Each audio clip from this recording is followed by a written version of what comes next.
તો hello YouTube family, good morning, જય માતાજી બધાને. તો ગાઈસ આજે તો આપણા વ્લોગનો 64મો દિવસ છે ને આપણે આવી ગયા છીએ ખેતરે પાણી વાળવા માટે. તો ગાઈસ અત્યારમાં તો લાઇટ છે નહીં અને ઠંડી પણ બહુ લાગી રહી છે.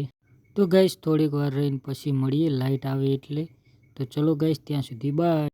તો ગાઈસ લાઇટ તો આવી નથી તો આપણે આવી ગયા હતા ટોટા ભરવા માટે, કારણ કે ચણિયાવાળા ખેતર પાવાનું છે, ફુવારા મૂકવાના છે તે માટે પાઇપ ભરી જવાના છે. તો ચલો ગાઈસ પાઇપ તો ભરી લીધા છે, તો હવે જઈએ. તો ગાઈસ આપણે પાઇપ ભરીને નીકળી ગયા છે જુઓ, ને વણોદની બહાર નીકળી ગયા છે ને આપણે હાઈવે હવે મૂકી દેવાનું છે અને અહીંથી વળી જવાનું છે. તો ગાઈસ આપણે વળી ગયા ખેતર તરફ ને આ જુઓ મેરલીમાનું મંદિર છે.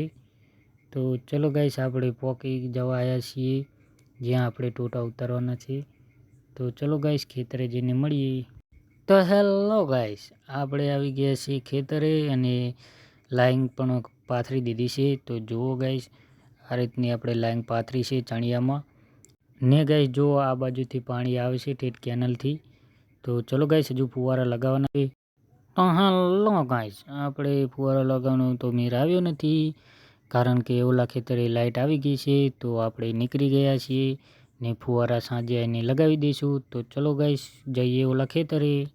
તો ગાઈસ આપણે ઓલા ખેતરે ઉતરી ગયા છીએ ઘઉંવાળા ને ટ્રેક્ટર જતું રહ્યું છે ને આપણે જવાનું છે ઉપરલી વાદળીમાં પાણી ચાલે છે ત્યાં. ને ગાઈસ 12 વાગવા પણ આવ્યા છે તો ટિફિને લેવા ગયા છે. તો ચલો ગાઈસ જઈએ.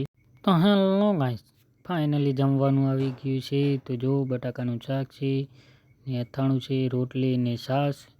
તો ચલો ગાઈસ જમી લઈએ ને પછી મળીએ.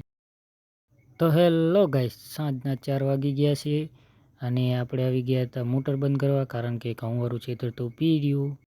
તો ગાઈસ જુઓ અહીંયા મોટર પડી છે. તો શેઠ તો બીજા ખેતર છે તો આપણે મોટર બંધ કરી દેવાની છે, કારણ કે તે ઓલા ચણિયાવાળા ખેતર દવા છાંટે છે. તો ચલો ગાઈસ આપણે મોટર બંધ કરી દઈએ. જો આ સ્વિચ છે તો આને બંધ કરી દેવાની છે ને પછી અહીં બેસવાનું છે આવે ત્યાં સુધી, કારણ કે મોટર બદલાવાની છે. તો ગાઈસ આપણે મોટર તો બંધ કરી દીધી છે ને અહીં આપણો બાઇક પડી છે ત્યાં જઈને સાંયે બેસીએ.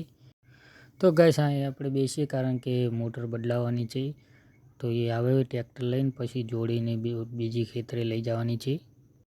તો ગાઈસ ફાઇનલી આપણે મોટર જોડીને નીકળી ગયા છે બીજા ખેતરે જવા માટે, અને રસ્તો પણ બહુ ખરાબ છે જુઓ. તો ચલો ગાઈસ જય માતાજી, કાલે મળીશું એક નવા મિની બ્લોગ.